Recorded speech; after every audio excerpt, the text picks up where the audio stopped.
Hello friends, welcome back to the channel. आज आपण बनवणार आहोत अगदी झणझणीत, खमंग आणि चविष्ट खोबरे लसूण चटणी. ही चटणी बनवायला खूप सोपी आहे आणि एकदा बनवली की भाकरी, पोळी, वडापाव किंवा नाश्त्यासोबत खायला एकदम मस्त लागते. अगदी कमी साहित्यामध्ये झटपट होणारी ही चटणी आहे. तर यासाठी फक्त लागतं खोबरं, लसूण, चवीनुसार मीठ, तिखट. सगळ्यात आधी कढईमध्ये खोबरे गोल्डन होईपर्यंत भाजून घेऊया.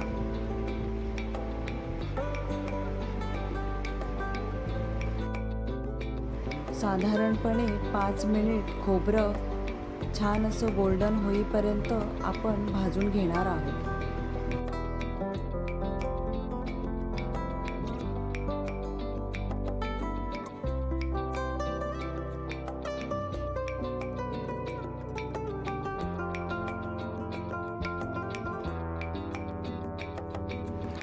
खोबरं भाजून झालं की गॅस बंद करून घ्यायचा आहे.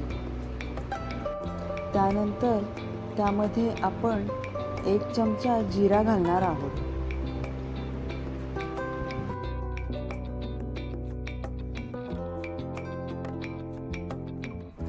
जिरा परतून झाला की त्यामध्ये आपण साधारणतः 10 ते 12 लसूणच्या पाकळ्या सोलून घालणार आहोत.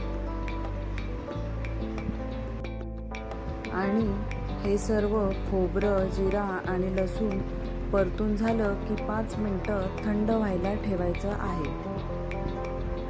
त्यानंतर एका मिक्सरच्या भांड्यामध्ये आपण हे मिश्रण ट्रान्सफर करून ते मिक्सरमध्ये फिरवून घेणार आहोत. आता आपण यामध्ये चवीनुसार 1 चमचा मीठ घालणार आहोत आणि चवीनुसार 1 चमचा लाल तिखट आणि 1 चमचा काश्मीरी तिखट घालणार आहोत.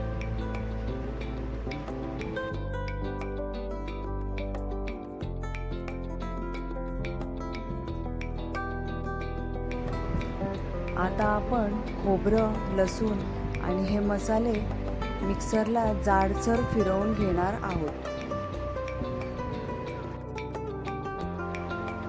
पहा, आपली झणझणीत खोबरे लसूण चटणी अगदी तयार आहे.